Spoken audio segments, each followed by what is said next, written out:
जय श्री राम साथियों आज की क्लास में हम दिल्ली सल्तनत का प्रशासन करेंगे। ठीक है। इससे पहले की क्लास में हम दिल्ली सल्तनत में जिन जिन राजवंशों ने शासन किया, गुलाम वंश से लेके लोधी वंश तक, हम सभी कवर कर चुके हैं। ठीक है। तो आज हम दिल्ली सल्तनत का प्रशासन करेंगे। चलिए शुरू करते हैं। ठीक है। देखिए, जो दिल्ली सल्तनत में प्रशासन था, उसमें जो मंत्री परिषद थी, ठीक है, मंत्री परिषद थी, उसको बोला जाता था मजलिस ए खलवत। ठीक है। जो दिल्ली प्रशासन में दिल्ली सल्तनत में प्रशासन में जो मंत्री परिषद थी, उसको बोलते थे मजलिस ए खलवत। ठीक है। मजलिस ए खलवत। और मजलिस ए खलवत भी दो भागों में डिवाइड थी, मजलिस ए आम और मजलिस ए खास। ठीक है। मजलिस ए आम और मजलिस ए खास। तो इसमें जो इतिहासकार बर्नी है, अभी तक हम बहुत बार पढ़ चुके हैं, बर्नी के नाम से ऐतिहासिक कुछ बुक्स पढ़ी हैं और उनके जो कथन थे, तो इन्होंने प्रशासन के लिए क्या कहा है। इन्होंने कहा है कि जो प्रशासन का स्वरूप है वो इस्लामिक नहीं था। ठीक है। क्योंकि अधिकांश जनता इस्लाम धर्म का अनुसरण नहीं करती थी। ठीक है। तो जो दिल्ली सल्तनत में जो प्रशासन का स्वरूप था वो इस्लामिक नहीं था। ठीक है। क्योंकि अधिकांश जनता इस्लाम धर्म का अनुसरण नहीं करती थी। ठीक है। तो इसलिए जो मंत्री परिषद थी वो पूर्णतः इस्लाम धर्म पे हम ओरिएंटेड नहीं कह सकते हैं। ठीक है। हालांकि जो भी सुल्तान बैठे दिल्ली सल्तनत पे वो सारे इस्लाम धर्म को फॉलो करते थे, लेकिन उन्होंने अपना जो धर्म था वो पूरे उस पर थोपा नहीं। ठीक है। चलिए, अब जो प्रशासन था दिल्ली सल्तनत का वो केंद्रीकृत था। केंद्रीकृत यानी कि जो सुल्तान था वो निरंकुश था, यानी कि सुल्तान पे किसी का वो अंकुश नहीं था। और वंशानुगत राजतंत्र चलता था, यानी कि राजा का पुत्र ही राजा बनेगा। तो वंशानुगत राजतंत्र चलता था और जो सुल्तान था वो क्या था, निरंकुश था। और सुल्तान खलीफा का प्रतिनिधि होता था। ठीक है। खलीफा का प्रतिनिधि होता था सुल्तान, और व्यवहार में स्वतंत्र था। ठीक है। सुल्तान को स्वतंत्रता थी कि वो किस तरह का व्यवहार करे। और जो भी सुल्तान थे, सारे सुल्तान सुल्तान व अमीर जो भी थे वो सारे तुर्क वर्ग के थे। ठीक है। तुर्क वर्ग के थे सारे सुल्तान और अमीर। कहाँ के थे? तुर्क वर्ग के थे अधिकांश सुल्तान। ठीक है। सारे नहीं कह सकते, क्योंकि जो लोधी वाले थे, अभी आपने देखा था कल वाली क्लास में, वो अफगान मूल के थे ना। तो तुर्क मूल के ज़्यादातर कहाँ के थे? तुर्क मूल के थे। ठीक है। जैसे जो रजिया का विरोध होता है, क्योंकि वो तुर्की को न बैठा के उसको बैठा देती है आमिर आखुर के पद पे, जमालुद्दीन याकूत को। तो जो वो कि गैर तुर्क था, तो इसलिए उसका विरोध होता है, क्योंकि ज़्यादातर अमीर और सुल्तान ये थे, तुर्क थे। ठीक है। ये क्वेश्चन एग्जाम में आ चुका है, अधिकांश क्या थे करके। ठीक है। तो चलिए, नेक्स्ट है जो केंद्रीय प्रशासन है, उसमें मुख्यतः 4 विभाग थे। ठीक है। केंद्रीय प्रशासन में मुख्यतः 4 विभाग थे दिल्ली सल्तनत में। अब हम इन विभागों के बारे में डिटेल्स जानेंगे। हालांकि हम इनमें से विभागों को कर चुके हैं, लेकिन अभी हम यहाँ पे इनको एक साथ करेंगे तो पुराना भी रिवाइज हो जाएगा। ठीक है। तो देखिए, जो 4 प्रमुख विभाग थे वो कौन कौन से थे। पहला विभाग दीवान ए विजारत। दीवान ए विजारत ये क्या था? राजस्व विभाग था। ठीक है। दीवान ए विजारत ये राजस्व विभाग था। इसका प्रमुख वजीर होता था। ठीक है। वजीर जो आधुनिक पीएम होता है, यानी कि प्राइम मिनिस्टर, प्रधानमंत्री के तुल्य होता है, तो उस समय वजीर कहा जाता था इस पद को। तो जो दीवान ए विजारत था वो क्या था? राजस्व विभाग था। ठीक है। दीवान ए विजारत राजस्व विभाग था, और इसका जो प्रमुख होता था वो कौन होता था? वजीर होता था। ठीक है। चलिए, नेक्स्ट विभाग है हमारा दीवान ए अर्ज या दीवान ए आरिज। ये हम पहले देख चुके थे ना। दीवान ए अर्ज या दीवान ए आरिज ये क्या था? सैन्य विभाग था। ठीक है। ये सैन्य विभाग था। इसका प्रमुख होता था आरिज ए मुमालिक। ठीक है। इसका प्रमुख क्या होता था? आरिज ए मुमालिक। दीवान ए अर्ज, दीवान ए आरिज, प्रमुख क्या हुआ? आरिज ए मुमालिक। क्या था? सैन्य विभाग। तीसरा विभाग है दीवान ए इंशा। तीसरा विभाग क्या है? दीवान ए इंशा। यह है शाही पत्राचार विभाग। ठीक है। दीवान ए इंशा क्या है? शाही पत्राचार विभाग। इसे बोलते थे इंशा ए मुमालिक। इसे क्या बोलते थे? इंशा ए मुमालिक, शाही पत्राचार विभाग का। और ये वाला क्या था? दीवान ए रसालत। रसालत से हमने क्या याद किया था? विलायत। रसालत से हमने क्या याद किया था? विलायत। विलायत किसको बोलते हैं? विदेश को। ठीक है। जो विदेश से संबंधित था वो था दीवान ए रसालत। विदेश व धर्म विभाग से संबंधित था कौन? दीवान ए रसालत। और इसका जो प्रमुख था उसको बोलते थे रसालत ए मुमालिक। रसालत ए मुमालिक। ठीक है। तो इनको फिर से बोलेंगे, दीवाने विजारत राजस्व विभाग प्रमुख वजीर, दीवाने अर्ज या दीवाने आरिज सैन्य विभाग आरिज ए मुमालिक, दीवाने इंशा शाही पत्राचार विभाग इसका प्रमुख इंशा ए मुमालिक, दीवाने रसालत विदेश व धर्म विभाग रसालत ए मुमालिक। ठीक है। तो ये थे जो केंद्रीय प्रशासन में जो 4 प्रमुख विभाग थे, हमने उनके नाम पढ़े। ठीक है। चलिए, जो सल्तनत है, सल्तनत काल में या सल्तनत काल या केंद्र का जो प्रमुख था वो कौन था? सुल्तान। हमने बोल दिया ना पहले, सुल्तान एक प्रमुख कौन था? सुल्तान। अब इसने इसके नीचे बांटे थे इक्ता में। इक्ता सल्तनत के नीचे इक्ता आता था, इक्ता के नीचे सिक आता था, सिक या जिला बोलते थे उसको, और जिले के नीचे परगना या तहसील आती थी, और तहसील के नीचे ग्राम या गांव आता था। ठीक है। तो देखिए, सल्तनत के नीचे इक्ता, और इक्ता बटे थे, और इक्ता जो इक्तादार, वली, नाजिम, मुफ्ती, ये सब इनका प्रशासन चलाते थे। ठीक है। इक्ता में प्रशासन कौन चलाते थे? इक्तादार, वली, नाजिम और मुफ्ती। ठीक है।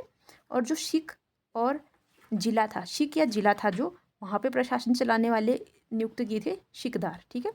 सिख या जिला में जो प्रशासन चलाते थे वो कौन थे? सिकदार। और परगना या तहसील थी जो, उसमें प्रशासन चलाने वाले कौन थे?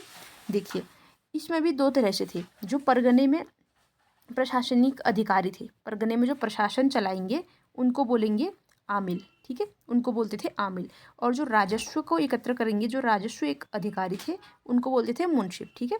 मुंशिफ कौन से? जो राजस्व एकत्र करेंगे। और प्रशासनिक अधिकारी जो, जिनको आमिल कहा जाएगा। ठीक है।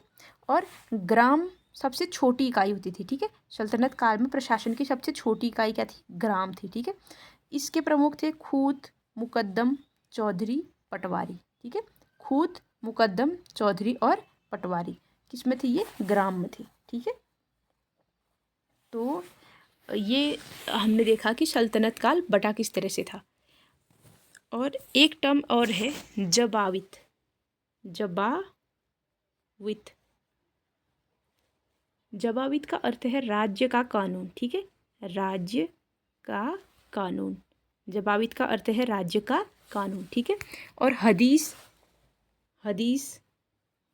हदीस था इस्लामिक कानून। हदीस क्या था?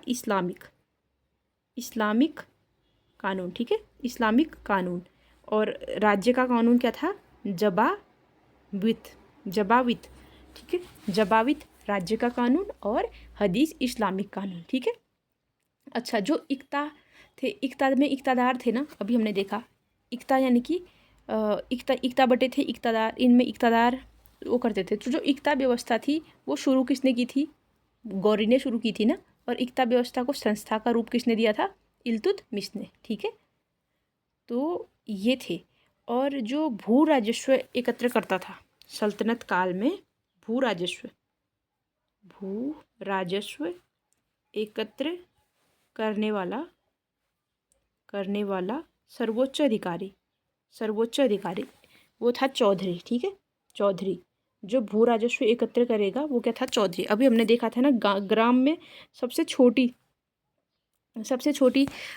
इकाई होती थी ग्राम, और ग्राम में जो प्रशासन को नियंत्रित करते थे वो थे खूत, मुकद्दम, चौधरी और पटवारी।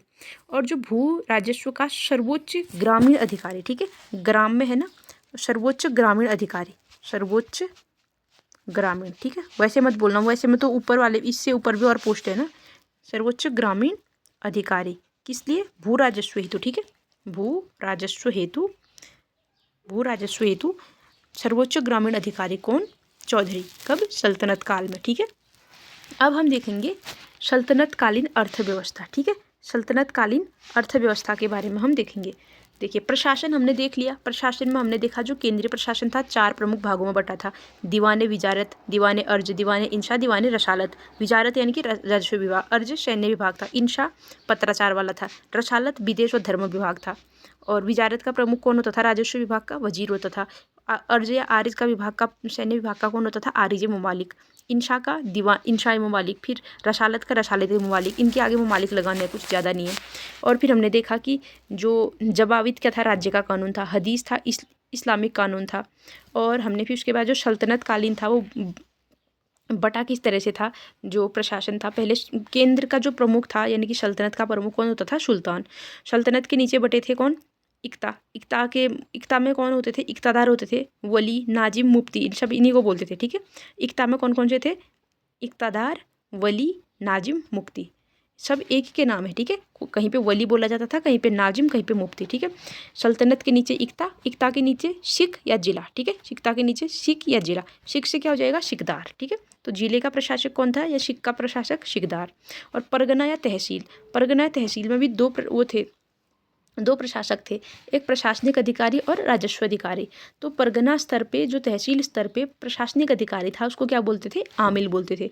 और जो प्रशासनिक स्तर पे परगना स्तर पे जो राजस्व अधिकारी था उसको मुंशिफ बोलते थे। ठीक है, आमिल और मुंशिफ, प्रशासनिक अधिकारी आमिल और राजस्व अधिकारी मुंशिफ। ठीक है, और ग्राम स्तर पे कौन कौन से थे अधिकारी? खूत, मुकद्दम, चौधरी और पटवारी। ठीक है, जो खूत था, खूत को सरपंच बोलते थे। ठीक है, एक सेकेंड, इसको भी देख लीजिए। जो खूत था, खूत का अर्थ क्या होता है? सरपंच। अभी भी होते हैं ना गाँव में सरपंच। जो खूत का अर्थ होता था सरपंच होता था। ठीक है, और मुकद्दम, चौधरी, पटवारी, जो ये चारों के चारों थे, ये क्या करते थे? सब राजस्व एकत्र करते थे। राजस्व एकत्र करते थे कौन? खूत, मुकद्दम, चौधरी, पटवारी। ठीक है, और जो सर्वोच्च ग्रामीण अधिकारी था भू राजस्व एकत्र करने का, वो कौन था? चौधरी। ठीक है, सर्वोच्च अधिकारी कौन था इनमें? चौधरी था, जो भू राजस्व एकत्र करेगा ग्रामीण स्तर पे। ठीक है, ग्रामीण लेवल पे। तो ये हमारा प्रशासन था। अब हम अर्थव्यवस्था देखेंगे सल्तनत कालीन। देखिए, अर्थव्यवस्था मतलब जो सल्तनत काल में जो आय का स्रोत था। ठीक है, आय का स्रोत क्या था? भू राजस्व था। ठीक है, भू राजस्व भी दो तरह से दिया जाता था। एक तो अनाज दे देते थे, दूसरा नगद देते थे। ठीक है, एक तो अनाज देते थे और या तो दूसरा नगद देते थे। ठीक है, और उस समय कर व्यवस्था क्या क्या थी? देखिए, हमने पहले देखा था, पहले तो कर लगा रखे थे, लेकिन बाद में कर समाप्त कर दिए थे। लेकिन 4 ही कर रख रहे थे। कौन कौन से? जजिया, जकात, खराज और खुम्स। ये जो क्या नाम था, जो इस्लामिक कानून होता है, जो उसके आधार पे होती थी। कौन सी पुस्तक थी यार वो? मैंने बताई थी तुम लोगों को, तुम्हें याद होगी। ठीक है, जो जजिया, जकात, खराज और खुम्स, तो इन पे ये चार कर व्यवस्था थी। और उश्र था, जो उश्र ये केवल सिंचित भूमि पर, जो सिंचित भूमि थी उसमें से लिया जाता था कर। और ये ज़मीन ज़्यादातर मुस्लिमों को दी जाती थी। ठीक है, उश्र क्या सिंचित ज़मीन थी, ये मुसलमानों से लिया जाने वाला भूमि कर था। ठीक है, अच्छा, और खालसा क्या थी? खालसा थी केंद्रीय नियंत्रण वाली भूमि। ठीक है, खालसा क्या थी? केंद्रीय नियंत्रण वाली भूमि। मदद ए मास, देखिए मदद से समझ जाइए, मदद कब करते हैं? दान। मदद ए मास का अर्थ था दान में दी गई भूमि। मदद ए मास क्या था? दान में दी गई भूमि। खालसा केंद्रीय नियंत्रण वाली भूमि, खालसा केंद्रीय नियंत्रण वाली भूमि। ठीक है, अच्छा, अब एक आध कर और सुन लो। हर्ब, सॉरी हर्ब नहीं, सर्ब। सर्ब याद क्या था ना तुमने? याद होगा तुमको, सिंचाई कर था ना, सिंचाई कर किसने लगाया था? याद है? फिरोज शाह तुगलक ने। उसी ने फैलाई थी ज़्यादा नहरें, तो उसने हक ए शर्ब करके लगाया था। ठीक है, क्या लगाया था? हक ए शर्ब, हक ए शर्ब करके लगाया था फिरोज शाह तुगलक ने। कितना होता था ये? उपज का 10%, उपज का 10%। ठीक है, शर्ब कितना लगता था? उपज का 10%, उपज का 10% लगता था शर्ब कर, या सिंचाई पर लगता था। और क्या थी? एक ये था खरीदादार, एक सेकेंड यार, खरीदादार होता था फरमानों को भेजने वाला अधिकारी। ठीक है, जो फरमानों को भेजेगा वो वाला अधिकारी होता था खरीदादार। फरमानों को भेजने वाला अधिकारी, ठीक है, वो होता था खरीदादार।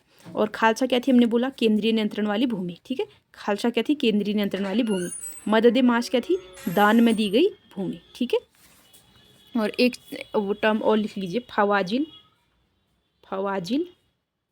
या फाजिल। ये थी इक्तादारों द्वारा जमा, सरकारी खजाने में जमा की जाने वाली अतिरिक्त राशि। ठीक है, जो इक्तादार थे, इक्तादार कहाँ पे थे? सल्तनत के नीचे इक्ता होता था ना, तो वहाँ पे जो इक्तादार सरकारी खजाने में जो अतिरिक्त राशि जमा करते थे, ठीक है, उसको बोलते थे फवाजिल या फाजिल। ठीक है, फवाजिल या फाजिल क्या थे? इक्तादारों द्वारा जमा की गई राशि। ठीक है, इक़्तिदार द्वारा सरकारी खजाने में जमा की गई अतिरिक्त राशि।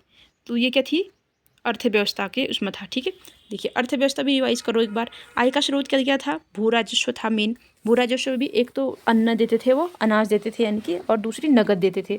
और कर व्यवस्था क्या क्या थी, कर व्यवस्था जजिया जक़ात खम्स और खराज और खुम्स ये थी। ठीक है, और उश्र क्या था, जो मुसलमानों से लिया जाने वाला भूमि कर था।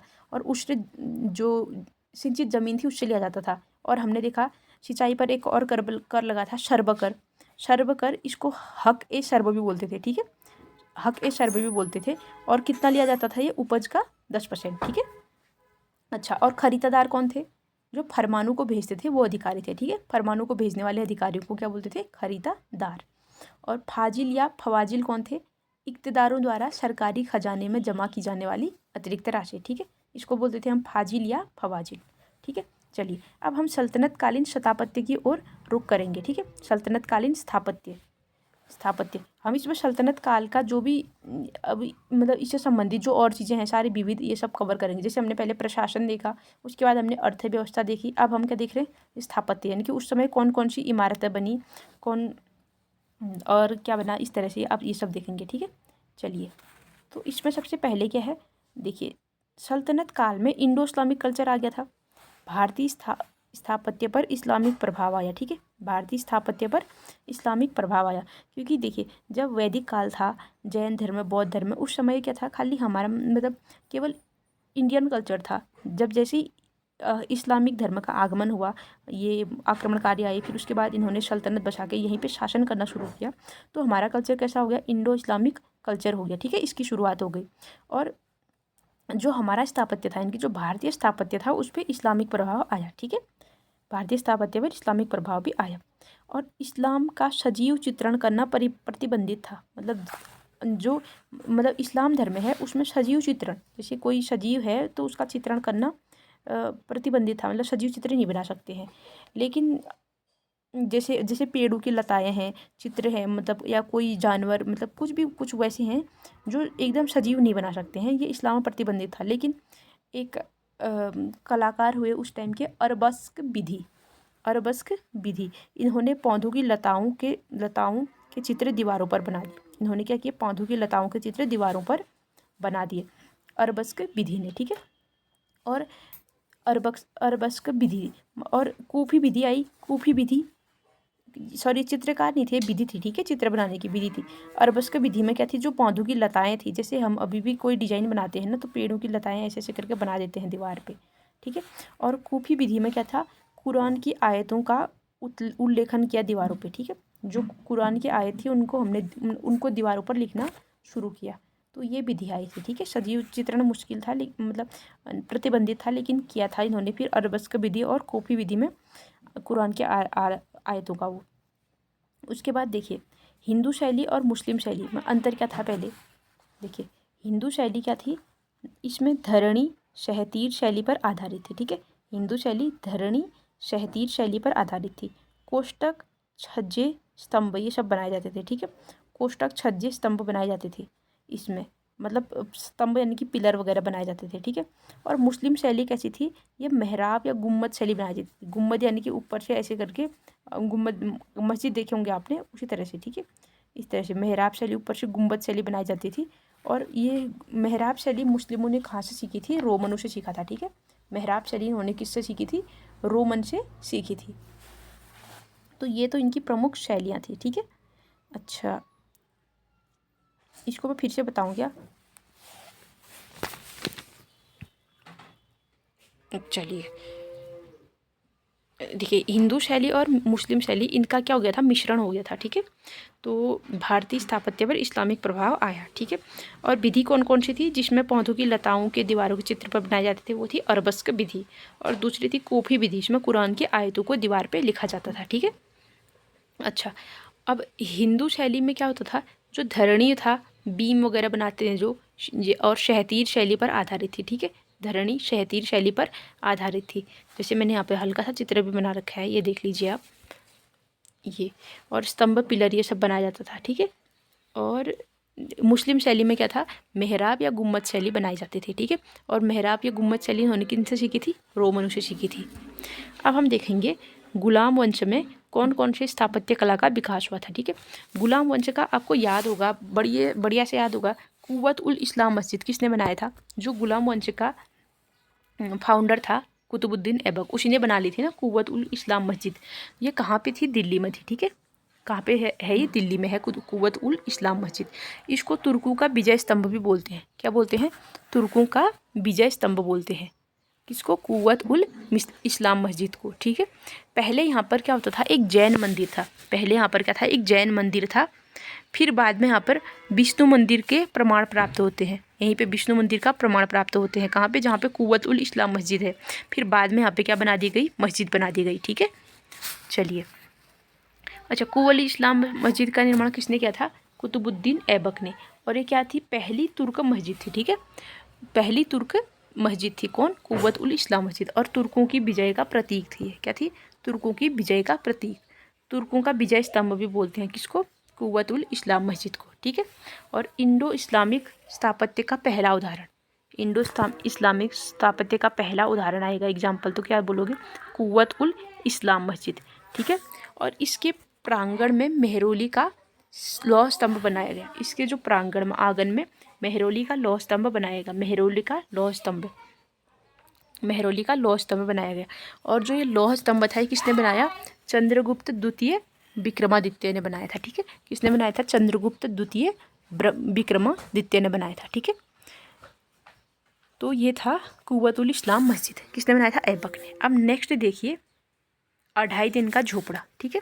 2.5 दिन का झोपड़ा ये कहाँ पे है, अजमेर में है, ठीक है, अजमेर में है। 2.5 दिन का झोपड़ा कहाँ पर है, अजमेर में है। ये चौहान शासक विग्रहराज चतुर्थ द्वारा, चौहान शासक विग्रहराज चतुर्थ द्वारा निर्मित सरस्वती कंठाभरण महाविद्यालय को ध्वस्त कर ऐबक ने 2.5 दिन का झोपड़ा नामक मस्जिद बनाई, ठीक है। यह राजस्थान की पहली मस्जिद है। अच्छा, 2.5 दिन का झोपड़ा कहाँ पर है, अजमेर में है, ठीक है। अजमेर कहाँ है, राजस्थान में है, ये तो आप पता कर लोगे। बनाया किसने, ऐबक ने बनाया। कैसे बनाया, जो वहाँ पर क्या था, एक महाविद्यालय था, सरस्वती कंठाभरण महाविद्यालय, ठीक है। चौहान वंश के शासक थे जो विग्रहराज चतुर्थ, चौहान वंश के शासक विग्रहराज चतुर्थ ने वहाँ पर एक सरस्वती कंठाभरण महाविद्यालय बनाया था। उसको ऐबक ने ध्वस्त करके वहाँ पे 2.5 दिन का झोपड़ा नामक मस्जिद बनाई, ठीक है। तो यहाँ पर ये राजस्थान की पहली मस्जिद थी, क्योंकि उससे पहले तो यहाँ इस्लाम का प्रचार प्रसार था नहीं, तो मस्जिदें होती कैसे, ठीक है। अच्छा, जो विग्रहराज चतुर्थ हैं, ठीक है, विग्रहराज चतुर्थ, इनके काल को चौहानों का स्वर्ण काल कहा जाता है, ठीक है। चौहान शासक थे ये, इनके काल को क्या कहा जाता है, चौहानों का स्वर्ण काल, ठीक है। विग्रहराज चतुर्थ के कार्यकाल को क्या कहा जाता है, चौहानों का स्वर्ण काल। और विग्रहराज चतुर्थ ने नाटक कौन सा लिखा था, हरि केली नामक नाटक लिखा। हरि केली नाटक किसने लिखा, विग्रहराज चतुर्थ ने, ठीक है। स्कूल कौन सा था वो, महाविद्यालय सरस्वती कंठाभरण महाविद्यालय, ठीक है। अच्छा, अब देखिए कुतुबुद्दीन ऐबक की तीसरी इमारत, पहली कौन सी थी, कुव्वत उल इस्लाम मस्जिद दिल्ली में, दूसरी 2.5 दिन का झोपड़ा अजमेर में, तीसरी कुतुब मीनार दिल्ली में, ठीक है। कुतुब मीनार दिल्ली में, ये कितनी मंजिला है, 5 मंजिला है, ठीक है, 5 मंजिला है। अच्छा, और नींव किसने रखी थी इसकी, कुतुबुद्दीन ऐबक ने रखी थी, सूफी संत कुतुबुद्दीन बख्तियार काकी की याद में, ठीक है। कुतुबुद्दीन बख्तियार काकी की याद में, उन सूफी संत थे एक, और इसका निर्माण पूरा किया था इल्तुतमिश ने, ठीक है। इल्तुतमिश ने निर्माण पूरा किया था इसका। और जो अभी वर्तमान स्वरूप में स्थित है वो किसने किया था, फिरोज शाह तुगलक ने, ठीक है। क्योंकि ये टूट गई थी, फिर इसके 2 ऊपर से और 2 मंजिल और बनाए, तो अभी ये कितने, 5 मंजिल की है, ठीक है। चलिए देखिए, कुतुबुद्दीन ऐबक के बाद कौन आता है, इल्तुतमिश आता है ना। इल्तुतमिश को क्या बोलते हैं, मकबरा निर्माण का जन्मदाता, ठीक है। मकबरा निर्माण का जन्मदाता या मकबरा निर्माण का पितामह किसको कहते हैं, इल्तुतमिश को, ठीक है। तो जो इल्तुतमिश का बेटा था, इल्तुतमिश का बेटा था नसीरुद्दीन महमूद, ठीक है। इल्तुतमिश का बेटा नसीरुद्दीन महमूद का मकबरा बनाया इसने, कहाँ पे, सुल्तानगढ़ी दिल्ली में, ठीक है। सुल्तानगढ़ी दिल्ली में नसीरुद्दीन महमूद का मकबरा। और ये सल्तनत काल का पहला मकबरा था, ठीक है। सल्तनत काल का पहला मकबरा किसने बनाया, इल्तुतमिश ने। किसका बनाया? अपने बेटे नासिरुद्दीन महमूद का। ठीक है, कहाँ पर है ये? सुल्तानगढ़ी, दिल्ली में। मकबरा निर्माण का जनक या पितामह किसको कहते हैं? इल्तुतमिश को। ठीक है, अच्छा चलिए नेक्स्ट। अब आते हैं बलबन पे। ठीक है, बलबन, बलबन का मकबरा कहाँ पर है? दिल्ली में। ठीक है, बलबन का मकबरा कहाँ पर है? दिल्ली में। अच्छा एक बात बताओ, मकबरा का अर्थ क्या होता है? कब्र होती है। ठीक है, मकबरा का अर्थ क्या होती है? कब्र। यानी कि कब्र कब खोदी जाती है? जब इंसान, मतलब जब जो इंसान है वो उसकी मृत्यु हो जाती है, उसके बाद खोदी जाती है, उसके बाद मकबरा बनता है। जैसे अभी इसने बनाया था पहला मकबरा, किसने बनाया था? इल्तुतमिश ने अपने बेटे का बनाया था, नासिरुद्दीन महमूद का। तो उसने उसकी मृत्यु के बाद बनाया, लेकिन बलबन ऐसा इंसान था, इसने स्वयं ही अपना मकबरा बना लिया। ठीक है, स्वयं ही मकबरा, कि मैं मरूंगा तो मेरे को यहाँ पे डालना। ठीक है, ऐसे करके यहाँ पे दफनाना करके। तो सॉरी, तो बलबन का मकबरा किधर है? दिल्ली में। ठीक है, स्वयं अपना मकबरा बनाया इसने, और ये शुद्ध इस्लामिक शैली में बना है। ठीक है, शुद्ध इस्लामिक शैली में बना है। ठीक है, अच्छा, और बलबन का एक लाल महल आपने याद किया होगा। ठीक है, बलबन का लाल महल कहाँ पर है? दिल्ली में है। ठीक है, आपने लाल महल में क्या देखा था? लाल महल में अलाउद्दीन खिलजी का राज्याभिषेक हुआ था। ठीक है, बलबन के लाल महल में अलाउद्दीन खिलजी का राज्याभिषेक हुआ था। ठीक है, अच्छा एक सेकेंड रुको, इसे करेक्ट करना साथियों। जो लाल महल है ना, उसमें मोहम्मद बिन तुगलक का राज्याभिषेक हुआ था। ठीक है, न कि अलाउद्दीन का। अलाउद्दीन का कोई राज्याभिषेक नहीं हुआ था इस तरह से कि यहाँ पे हुआ था कहने में। कड़ा में उसने उसको मारा, अपने चाचा को, यानी कि जलालुद्दीन को, तो उसका कुछ नहीं हुआ था। ठीक है, जो जलालुद्दीन खिलजी था, ठीक है, अलाउद्दीन खिलजी का जो चाचा था या ससुर था, जो भी था, उसका राज्याभिषेक हुआ था किलोखोरी महल में। ठीक है, किलोखोरी महल में, ये था कैकुबाद में। ठीक है, कैकुबाद में किलोखोरी महल में राज्याभिषेक हुआ था किसका? जलालुद्दीन खिलजी का। और ये इसका निर्माण पूरा नहीं हुआ था। ठीक है, किलोखोरी महल का, इसका निर्माण पूरा फिर खुद किसने कराया? जलालुद्दीन खिलजी ने। ठीक है, इतना आप समझ गए होंगे। अच्छा, जो लाल किला है वो शाहजहाँ ने बनाया है। ठीक है, लाल किला ये बहुत बात की बात है, मुगलों ने बनाया। ठीक है, लाल महल अलग है बलबन वाला। ठीक है, लाल महल बलबन ने बनाया है, दिल्ली में है। ठीक है, लाल महल में अभिषेक किसका हुआ था? एमबीटी का। ठीक है, चलिए आप देखेंगे हम खिलजी वंश। खिलजी वंश में ऐसा था, अलाउद्दीन खिलजी, देखा तो आपने, पूरा दक्षिण भारत जीत के हर जगह से इसने लूटमार करके, बहुत पैसे थे इसके पास। ठीक है, इसके पास इतना सारा धन था, तो इसने सुंदरता व अलंकरण पर भी बल दिया। मतलब इमारतें बनाने के साथ साथ उनकी, मतलब उनका डिजाइन वगैरह, उनको ज़्यादा सजाना, उस संवारना, उस पर ज़्यादा बल दिया था। ठीक है, देखिए अब पहला जो इमारत है अलाउद्दीन खिलजी, ए फॉर अलाउद्दीन, के फॉर खिलजी। ठीक है, ए का जो शीरी महल था, इसको क्या बोलते हैं? शहर ए नौ बोला। शहर ए नौ किसने कहा था? बर्नी ने। शहर ए नौ किसने कहा था शीरी महल को? बर्नी ने। अच्छा, शीरी महल है कहाँ पे? शीरी महल भी दिल्ली में है। ठीक है, दिल्ली सल्तनत की बात हो रही, ज़्यादातर चीज़ें दिल्ली में मिलेंगी। ठीक है, तो शीरी महल कहाँ पर है? दिल्ली में है। शीरी महल इसने बनाया क्यों था? जो मंगोल आक्रमण कर रहे थे बार बार, तो मंगोलों के आक्रमणों से सुरक्षा हेतु बनाया था इसने शीरी महल। किसने? अलाउद्दीन खिलजी ने। ठीक है, चलिए नेक्स्ट देखिए, अलाई दरवाज़ा। अलाई दरवाज़ा ये भी किसने बनाया? अलाउद्दीन खिलजी ने बनाया। ठीक है, अलाउद्दीन खिलजी ने। अलाई दरवाज़ा कहाँ है दोस्तों? ये भी दिल्ली में है। ठीक है, अलाई दरवाज़ा कहाँ है? ये भी दिल्ली में है। अच्छा, इसको क्या बोलते हैं? कुतुब मीनार का प्रवेश द्वार बोलते हैं। किसको? अलाई दरवाजे को। ये एग्जाम में आ चुका क्वेश्चन है। ठीक है, कुतुब मीनार का प्रवेश द्वार कौन सा, क्या है करके, ये है अलाई दरवाज़ा। ठीक है, रिवेन्यू सब इंस्पेक्टर यानी कि पटवारी के एग्जाम में आया था ये। ठीक है, कुतुब मीनार का प्रवेश द्वार क्या है? अलाई दरवाज़ा। किसने बनाया? आ गया तो क्या बोलोगे? अलाउद्दीन खिलजी। ठीक है, किसने बनाया? अलाउद्दीन खिलजी। इसको क्या बोलते हैं? इस्लामी वास्तुकला का रत्न बोलते हैं। इस्लामी वास्तुकला का रत्न बोलते हैं किसको? अलाई दरवाजे को। ठीक है, इस्लामी वास्तुकला का रत्न बोलते हैं। नेक्स्ट देखिए, हजार स्तंभों का महल या हजार शितून। ठीक है, हजार स्तंभों का महल या हजार शितून, ये भी दिल्ली में है साथियों। कहाँ है? दिल्ली में। ये भी किसने बनाया? अलाउद्दीन खिलजी ने। अलाउद्दीन खिलजी ने। देखिए, खिलजी वंश में ज़्यादातर जो इमारतें बनी हैं वो किसने बना रखी हैं? अलाउद्दीन खिलजी ने ही बना रखी हैं। ठीक है, हालांकि जलालुद्दीन खिलजी ने भी बनाया था, किलोखोरी महल का निर्माण पूरा किया था, बनाया तो नहीं था, कैकुबाद में था जो। ठीक है, अच्छा अब नेक्स्ट देखिए, हौज खास। हौज खास भी दिल्ली में है। ये भी किसने बनाया? अलाउद्दीन खिलजी ने। ठीक है, अच्छा अलाउद्दीन खिलजी के भी हमने क्या क्या देखे? शीरी महल, इसको शहर ए नौ किसने कहा था? बर्नी ने। शीरी महल क्यों बनाया था? मंगोलों से आक्रमणों के लिए। अलाई दरवाज़ा कहाँ है? दिल्ली में। क्या बोलते हैं इसको? कुतुब मीनार का प्रवेश द्वार। और इस्लामी वास्तुकला का रत्न किसको बोलते हैं? अलाई दरवाज़ा को। हजार स्तंभुआ महल या हजार स्तून कहाँ है? ये भी दिल्ली में है। और हौज खास दिल्ली में। किसने बनाया? अलाउद्दीन खिलजी ने। ठीक है, कौन कौन से थे फिर से बोलो? शीरी महल, अलाई दरवाज़ा, हजार स्तंभों का महल, हौज खास। ठीक है, शीरी महल, अलाई दरवाज़ा, हजार स्तंभों का महल, हौज खास, सब किसने बनाए? अलाउद्दीन खिलजी ने। ठीक है, चलिए अब हम तुगलक वंश की ओर रुख करते हैं। ठीक है, तुगलक वंश में देखिए जैसे खिलजी वंश में इन्होंने सुंदरता और अलंकरण पे बल दिया था, तो तुगलक वंशों ने मजबूती पे बल दिया। ठीक है, मजबूती पे बल दिया, मजबूत होना चाहिए, सुंदर भले ही हो ना हो। तो जो इमारतें थी वो सामान्य इमारतें बनी। ठीक है, सामान्य इमारतें बनी, जैसे सीरी महल जिसको शहर ए नौ कहा गया, बहुत सुंदर था। और अलाई दरवाज़ा, इसको इस्लामी वास्तुकला का रत्न कहा गया। तो यहाँ पर इतने सुंदर नहीं थे, यहाँ पे मजबूती पे बल दिया गया। ठीक है, तो इमारतें सामान्य बनी, मजबूत थी लेकिन सामान्य बनाई गई। देखिए तुगलकाबाद फोर्ट, तुगलकाबाद फोर्ट है दिल्ली में। ठीक है, तुगलकाबाद फोर्ट कहाँ पे है? दिल्ली में। ये बनाया था तुगलक वंश के संस्थापक गयासुद्दीन तुगलक ने। ठीक है, गाजी मलिक, याद होगा आपको इसका नाम, गाजी मलिक। गाजी की उपाधि धारण करने वाला पहला सुल्तान कौन था? गयासुद्दीन तुगलक। क्या बनाया इसने? तुगलकाबाद फोर्ट। ठीक है, तुगलकाबाद किला बोलो, ये किसने बनाया? दिल्ली में है, गयासुद्दीन तुगलक ने बनाया। ठीक है, अच्छा आ जाओ MBT पे। कौन है ये? मोहम्मद बिन तुगलक, जिनको क्या बोला गया?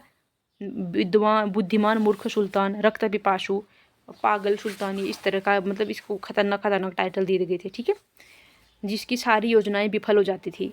ठीक है, राजधानी को दिल्ली से दौलताबाद से दिल्ली कराने वाला MBT। वो टकसालू का ज़्यादा प्रचलन हो गया था तब, क्योंकि इसने वो सांकेतिक मुद्रा चला दी थी, वो खराब। तो इसके ये MBT इसने क्या क्या बनाए वो देखिए। ठीक है, जहाँ पनाह नगर और आदिलाबाद फोर्ट। ठीक है, जहाँ पनाह नगर और आदिलाबाद फोर्ट किसने बनाए?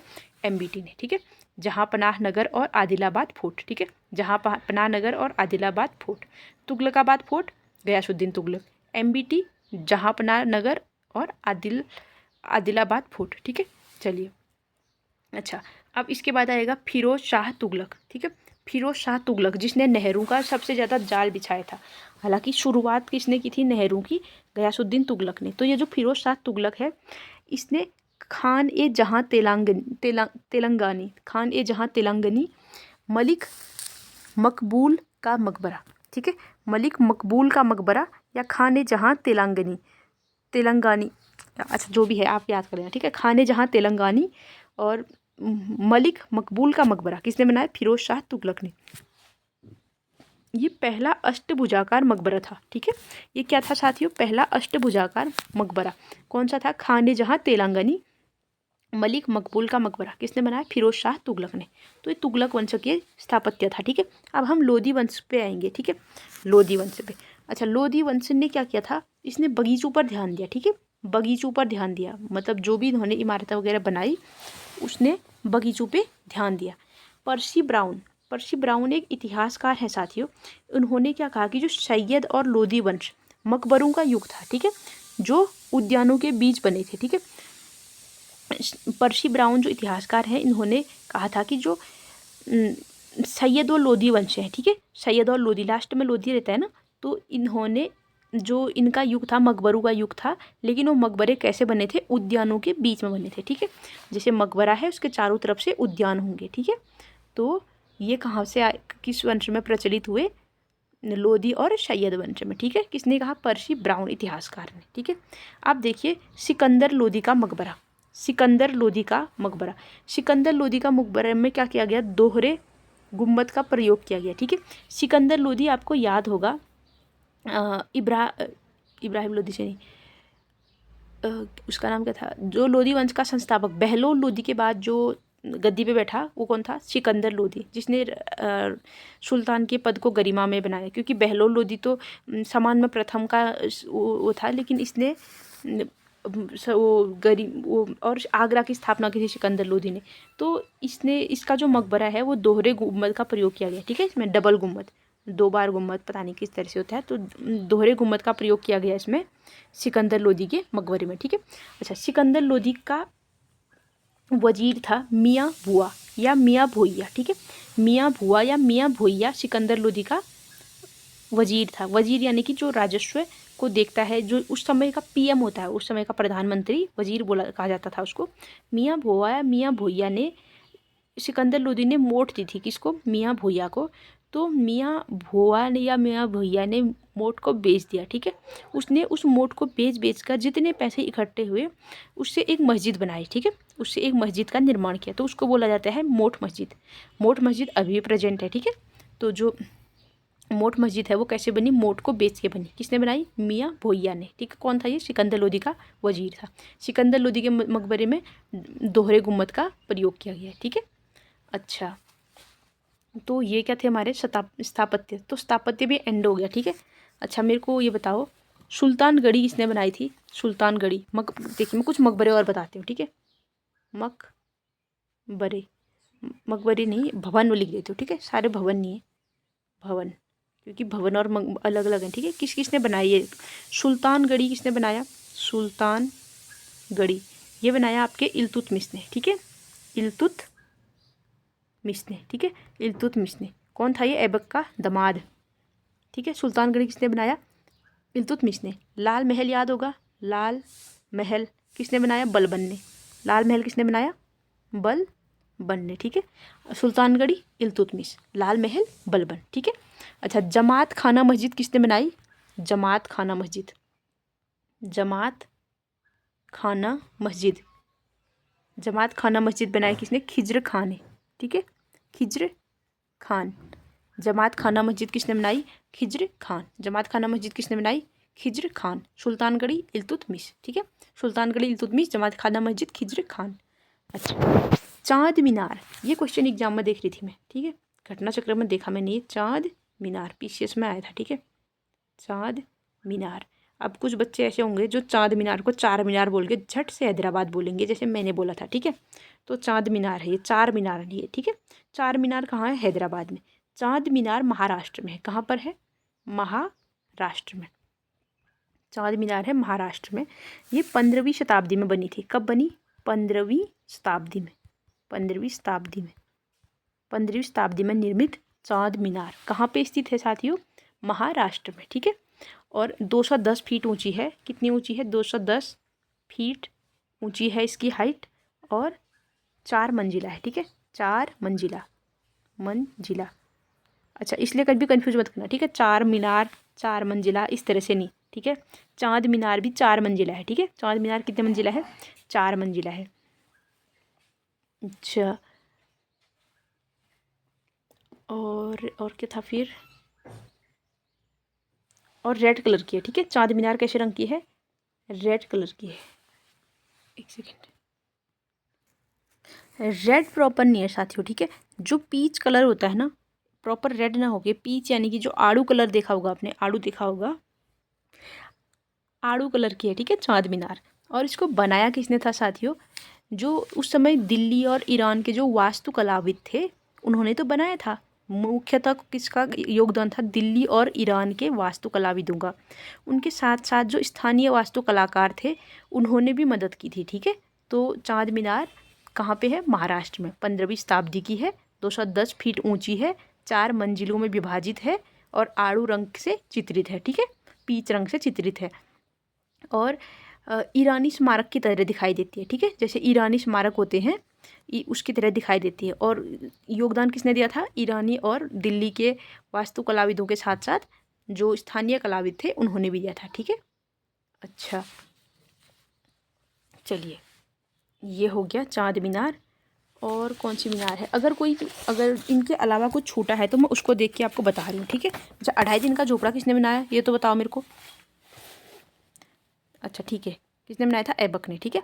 अच्छा, अब ये बताओ, अतरकीन का दरवाज़ा, अतरकीन का दरवाज़ा किसने बनाया, यहाँ पे लिखती हूँ मैं, अतरकीन, अतरकीन का दरवाज़ा, दरवाज़ा, अतरकीन का दरवाज़ा बनाया था इल्तुतमिश ने, ठीक है, इल्तुतमिश ने।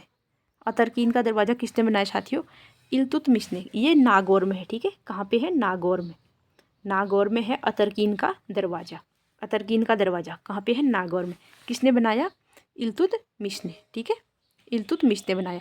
अच्छा, इल्तुतमिश ने जो सिक्के चलाए थे याद है आपको? कॉपर का था, जो तांबे का था उसको जीतल बोलते थे, कॉपर का जीतल बोलते थे, और चांदी का टका बोलते थे ना, एजीटी करके याद किया था हमने, एजीटी। तो चांदी का टका और कॉपर का जीतल। और दिल्ली सल्तनत में शशगनी क्या था ये बताओ? शशगनी था चांदी का सिक्का, ठीक है, चांदी का सिक्का।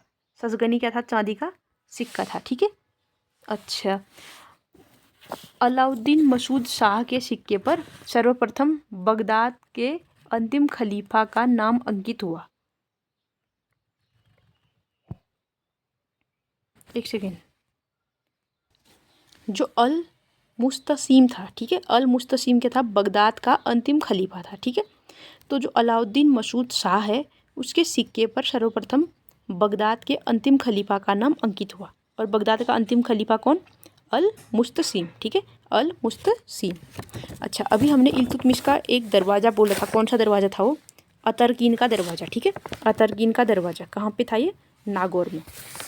ये बनाया इल्तुतमिश ने। और मकबरा निर्माण का जन्मदाता है पितामह किसको कहते थे हम? इल्तुतमिश को कहते थे ना। अच्छा, और इल्तुतमिश ने और क्या बनाया? सुल्तानगढ़ी। सुल्तानगढ़ी किसने बनाया? इल्तुतमिश ने।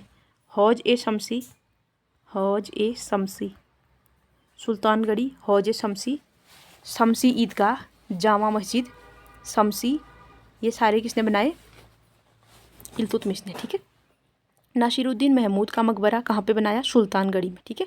सुल्तानगढ़ी में नासिरुद्दीन महमूद का मकबरा, या सुल्तानगढ़ी का मकबरा बोलेंगे या नासिरुद्दीन महमूद का मकबरा बोलेंगे, एक ही बात है, ठीक है। और जो ये था सल्तनत काल का पहला मकबरा था सुल्तानगढ़ी में बना जो, ठीक है। और मकबरा निर्माण का जन्मदाता कौन? इल्तुतमिश, ठीक है। हौज ए शमसी किसने बनाया? हौज ए शमसी, हौज ए शमसी भी इल्तुतमिश ने बनाया, ठीक है। अच्छा, शमसी ईदगाह, शमसी ईदगाह, शमसी ईदगाह ये भी बनाया किसने? इल्तुतमिश ने, इल्तुतमिश ने। शमसी ईदगाह किसने बनाया? ये भी इल्तुतमिश ने बनाया, ठीक है। जामा मस्जिद, जामा मस्जिद शमसी, मस्जिद शमसी बदायूं, ठीक है, ये भी किसने बनाया? इल्तुतमिश ने बनाया, ठीक है। अच्छा, तुर्कों की विजय का प्रतीक क्या था? याद है? भारत में जो पहली तुर्क मस्जिद बनी थी, कुव्वतुल इस्लाम मस्जिद, किसने बनाई थी? ऐबक ने, ठीक है। और इंडो इस्लामिक स्थापत्य का पहला उदाहरण था ये कुव्वतुल इस्लाम मस्जिद, ठीक है। और जहाँ पे कुव्वतुल इस्लाम मस्जिद है यहाँ पे पहले क्या था? जैन मंदिर था, उसके बाद विष्णु मंदिर के भी प्रमाण मिले, फिर मस्जिद बनाई गई, ठीक है। अच्छा, जो मेहरौली का लौह स्तंभ है इसके कुव्वतुल इस्लाम मस्जिद के प्रांगण में, कुव्वतुल इस्लाम मस्जिद के प्रांगण में क्या है? मेहरौली का लौह स्तंभ। ये किसने बनाया था? चंद्रगुप्त द्वितीय विक्रमादित्य ने, ठीक है, चंद्रगुप्त द्वितीय विक्रमादित्य ने बनाया था मेहरौली का लौह स्तंभ। और इस पे अभी तक जंग नहीं लगा है, ठीक है। किस तरह की उनकी कारीगरी रही होगी, तब कौन सी टेक्नोलॉजी रही होगी, अभी तक उसमें जंग नहीं लगा है, ठीक है। मेहरौली का लौह स्तंभ किसके प्रांगण में है? कुव्वत उल इस्लाम मस्जिद के प्रांगण में, ठीक है। अच्छा, 2.5 दिन का झोपड़ा किसने बनाया था? ऐबक ने बनाया था, पता है कहाँ बनाया था? अजमेर में। और किसको तोड़ के बनाया था ये बताओ फिर, ये याद है तो? चौहान वंश का शासक था, पता है नाम क्या था उसका? विग्रहराज चतुर्थ, ठीक है, विग्रहराज चतुर्थ। और उसने जो मंदिर बनाया, इसको मतलब महाविद्यालय बनाया था, सरस्वती कंठाभरण महाविद्यालय, उसको ध्वस्त किया। फिर ऐबक ने क्या बनाया था? 2.5 दिन का झोपड़ा बनाया था, ठीक है। और यह राजस्थान की पहली मस्जिद थी अजमेर में बनी, जो 2.5 दिन का झोपड़ा। अच्छा, जो विग्रहराज चतुर्थ है उसने कौन सा नाटक लिखा था, याद है? हरिकेली नाटक, ठीक है, हरिकेली नाटक लिखा था। और इसको चौहानों का स्वर्णकाल भी बोला जाता है। चौहानों का स्वर्णकाल किसके काल को? विग्रहराज चतुर्थ के शासनकाल को बोला जाता है, ठीक है। अच्छा, और क्या पढ़ा था फिर तुमने? अच्छा, चलो मेरे को अब डायरेक्ट बताओ, ये बताओ दीवान ए मुस्तकराज, दीवान ए मुस्तकराज क्या था? राजस्व विभाग था, ठीक है। मुस्तखराज, दीवान ए मुस्तखराज क्या था? राजस्व विभाग था। किसने बनाया? अलाउद्दीन खिलजी ने, ठीक है, अलाउद्दीन खिलजी ने। दीवान ए मुस्तखराज क्या था? राजस्व विभाग। किसने बनाया? अलाउद्दीन खिलजी ने। दीवान ए रियासत याद है? दीवान ए रियासत किसने बनाया था? ये भी अलाउद्दीन खिलजी ने बनाया था। क्यों बनाया था? रियासत, बाजार नियंत्रण हेतु। ठीक है, बाजार नियंत्रण हेतु क्या बनाया था? दीवान ए रियासत। किसने बनाया था? अलाउद्दीन खिलजी ने। ठीक है, देखो दीवान ए मुश्तक राज, राजस्व विभाग, अलाउद्दीन खिलजी। दीवान ए रियासत, बाजार नियंत्रण, अलाउद्दीन खिलजी। ठीक है, अच्छा ये बताओ दीवान ए अमीर ए कोही, दीवान ए अमीर ए कोही, दीवान ए अमीर ए कोही, दीवान ए अमीर ए कोही, ये किसने बनाया था? एमबीटी ने, मोहम्मद बिन तुगलक ने। ठीक है, अमीर ए कोही किससे संबंधित था? ये कृषि से। ठीक है, कृषि से संबंधित था दीवान ए अमीर ए कोही। ठीक है, दीवान ए अमीर ए कोही कृषि से संबंधित था। किसने बनाया था? मोहम्मद बिन तुगलक ने। ठीक है, अच्छा दीवान ए खैरात, दीवान ए खैरात दान विभाग याद है? किसने बनाया था? फिरोज शाह तुगलक ने। जो विधवा थे और जो गरीब कन्याएं थी उनके विवाह के लिए बनाया था ना, दीवान ए खैरात, फिरोज शाह तुगलक ने। अच्छा दीवान ए बंदगान याद है? दीवान ए बंदगान, सबसे ज़्यादा दास किसके काल में थे? याद होगा, फिरोज शाह तुगलक के ही थे ना, एफएचटी के। तो वहाँ पे 1,80,000 दीवान हो जाते, तो इसके लिए विभागी बना देता है दीवान ए बंदगान। किसने बनाया? फिरोज शाह तुगलक ने। दीवान ए अर्ज या दीवान ए आरिज, ये किसने बनाया था? सैन्य विभाग था, बलबन ने बनाया था। ठीक है, इसका प्रमुख क्या होता था? आरिज ए मुमालिक। ठीक है, अच्छा और क्या था? अच्छा स्थापत्य में याद है तुमको अरबस्क विधि क्या होती थी? अरबस्क विधि, इस नाम में सजीव चित्रण क्या था? प्रतिबंधित था। तो अरबस्क विधि क्या थी? जो पौधों की लताओं से चित्र बनाए जाते थे, दीवारों पर चित्र बनाए जाते थे। ठीक है, पौधों की लताओं के चित्र बनाए जाते थे। और कॉफी विधि क्या थी? कुरान की आयतों को दीवार में उल्लेखन करना, कुरान, ये कॉफी विधि थी। ठीक है, अच्छा अर्थव्यवस्था का बताओ कुछ कुछ। अर्थव्यवस्था में कर व्यवस्था क्या क्या थी? जो कुरान पर आधारित 4 कर थे, जजिया, ज़कात, खराज, खुम्स। हाँ कुरान ही पे आधारित है। ठीक है, मेरे को तब वो ग्रंथ का नाम याद नहीं आ रहा। कुरान पे आधारित है जजिया, ज़कात, खराज और खुम्स। ठीक है, और उश्र क्या था? भूमि कर था, जो सिंचित भूमि थी उनसे लिया जाता था। सिंचित भूमि किसको देते थे? मुसलमानों को, तो मुसलमानों से लिया जाने वाला कर था उश्र। ठीक है, खालसा क्या थी? केंद्रीय नियंत्रण वाली भूमि थी। ठीक है, खालसा क्या थी? केंद्रीय नियंत्रण वाली भूमि। और मदद ए मास क्या थी साथियों? दान में दी गई भूमि थी, दान में दी गई भूमि थी मदद ए मास। खालसा क्या थी? केंद्रीय नियंत्रण वाली भूमि थी। अच्छा केंद्रीय प्रशासन भी हमने देखा था 4 भागों में डिवाइड था, 4 भागों में। कौन कौन से थे? दीवान विजारत था, राजस्व विभाग, प्रमुख होता था वजीर। दीवान अर्ज या आरिज, सैन्य विभाग, आरिज मुमालिक। इसने बनाया था दीवान आरिज? बलबन ने। और दीवान इंशा, ये था शाही पत्राचार विभाग, इसका प्रमुख होता था इंशा ए मुमालिक। और फिर था दीवान ए रसालत, रसालत से हमने विलायत याद किया था। और ये क्या था? विदेश व धर्म विभाग। ठीक है, और ये क्या था? रसालत ए मुमालिक इसका प्रमुख होता था। ठीक है, रसालत वाले का। और जबावित क्या था? जबावित याद है? ये तो मैंने नोट्स में लिखा ही नहीं है जबावित, पर वहाँ पे लिखा होगा। ठीक है, जबावित था राज्य का कानून। जबावित क्या होता था? राज्य का कानून। और हदीस क्या था साथियों? हदीस था इस्लामिक कानून। ठीक है, हदीस था इस्लामिक कानून, जबावित राज्य का कानून। अच्छा सल्तनत काल में जो प्रशासन था वो किस तरह से था? केंद्र में प्रमुख कौन था? सुल्तान था ना। सल्तनत का केंद्र का प्रमुख कौन था? सुल्तान। सल्तनत के नीचे क्या था? इक्ता, इक्ता बटे थे। इसमें इक्तादार, वली, नाजिम, मुफ्ती। क्या क्या थे? इक्तादार, वली, नाजिम, मुफ्ती, यही सब थे ना, इक्तादार, वली, नाजिम और मुफ्ती। फिर इक्ता के नीचे आते थे शिक या जिला, शिक या जिला। जिले में क्या था? शिकदार। शिक के नीचे क्या थे? परगना या तहसील बोलेंगे। इस पे भी 2 अधिकारी होते थे, प्रशासनिक और राजस्व। प्रशासनिक अधिकारी को हम आमिल बोलते थे और मुंशी बोलते थे राजस्व अधिकारी को। ठीक है, और ग्राम में कौन कौन से थे? खूत, मुकद्दम, चौधरी और पटवारी। खूत, मुकद्दम, चौधरी और पटवारी थे। ये सब क्या करते थे? राजस्व एकत्र करते थे। ठीक है, ग्राम में। और जो खूत था वो सरपंच के समतुल्य था। ठीक है, खूत क्या था? सरपंच के समतुल्य था।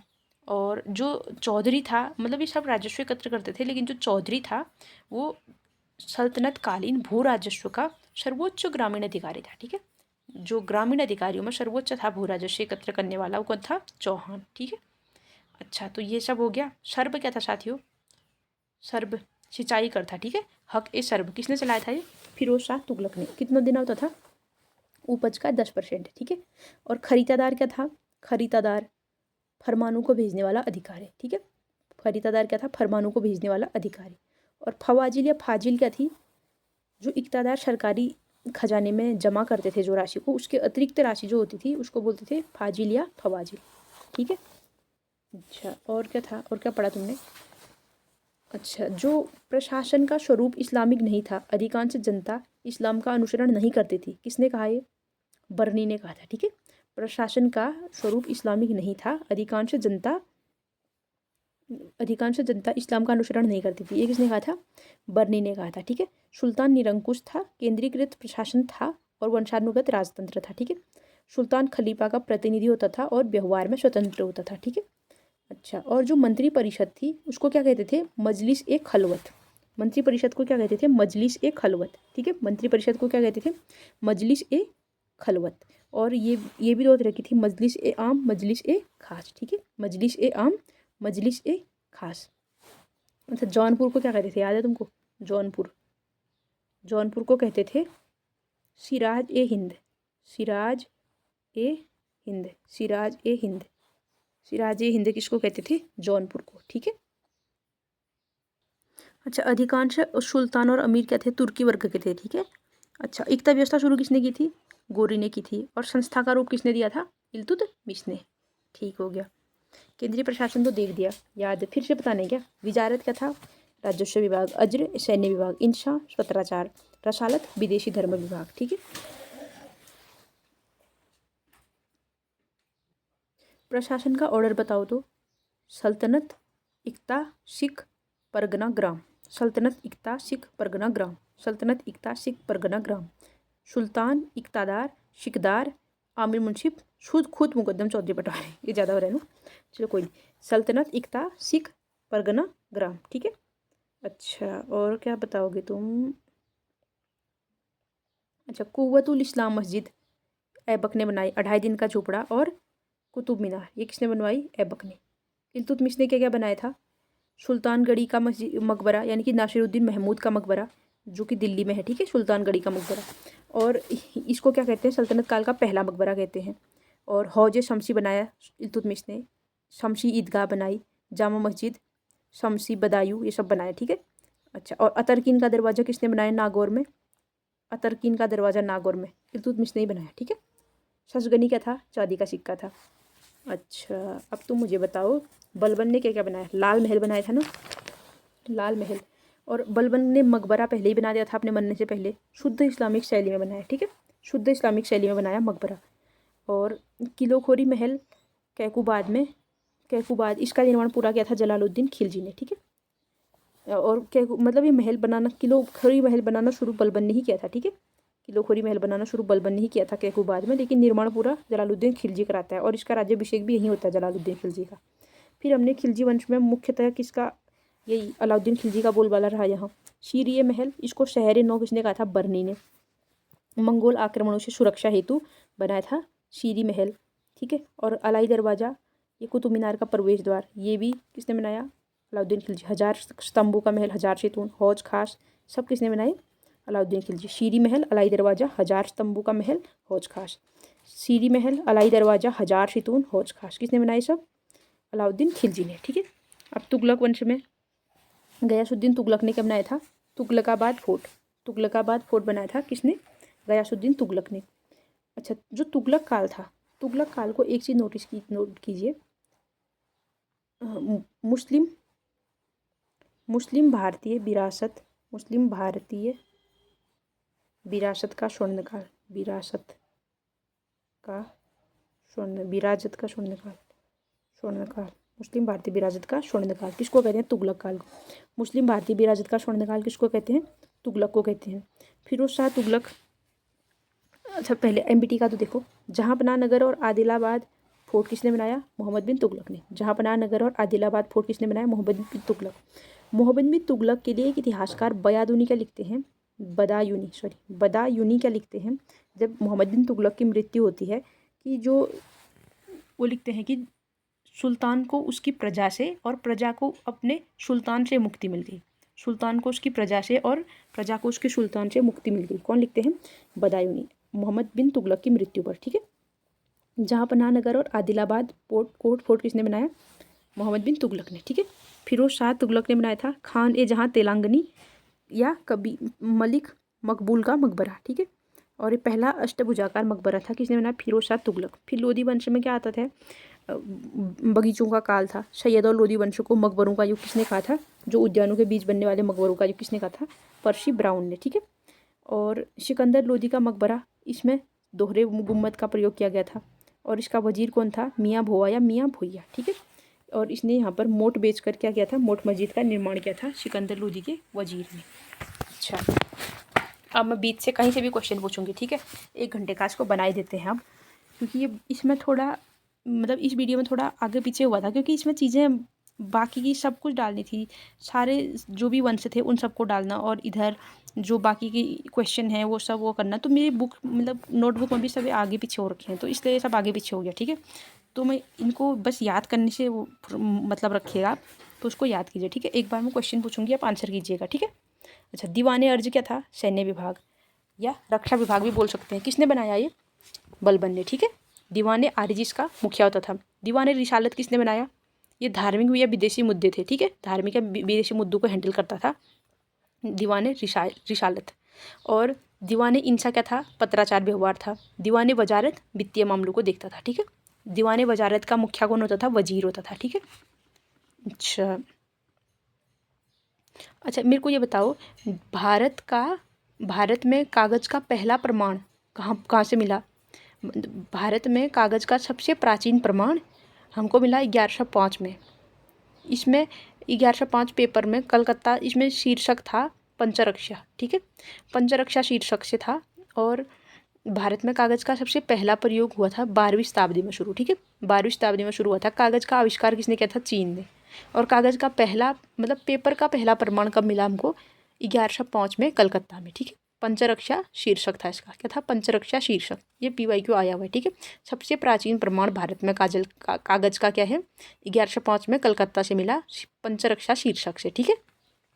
चलिए, अच्छा, अब आप मुझे बताएंगे चांद मीनार कहाँ पर है? चांद मीनार महाराष्ट्र में 15वीं शताब्दी में निर्मित है, ठीक है। पीच कलर की थी, 210 फीट की थी, और क्या था? 4 मंजिला थी, ठीक है। अच्छा, और मध्यकाल की सरकार कैसी थी? मध्यकाल की सरकार में क्या था? देखिए, तुर्क थे, मंगोल थे, भारतीय थे, फारस, अरब, तुर्क, मंगोल, इन सब का मिश्रण था, ठीक है। मध्यकाल की सरकार कैसी थी? फारस, अरब, तुर्क, मंगोल तथा भारतीय तत्वों का मिश्रण थी। लाल महल किसने बनाया था? बलबन ने। कहाँ है? दिल्ली में। कैकुबाद का जो किलोखोरी महल था वो किसने बनाया? ये भी बलबन ने बनाया। निर्माण पूरा किसने किया? जलालुद्दीन खिलजी ने। और जमात खाना मस्जिद किसने बनाई? खिज्र खान ने। जमात खाना मस्जिद किसने बनाई? खिज्र खान ने। सुल्तानगढ़ी या नासिरुद्दीन का मकबरा किसने बनाया? इल्तुतमिश ने। शीरी महल अलाउद्दीन खिलजी, शहर नौ बोलते हैं। और अलाई दरवाज़ा, यही भी खिलजी ने। हौज खास बताओ, हौज खास कहाँ है? दिल्ली में है। किसने बनाया? अलाउद्दीन खिलजी। हजार शितून, ये भी दिल्ली में है। और तुगलक काल को भारतीय मुस्लिम विजादत का स्वर्णकाल कहते हैं, ठीक है।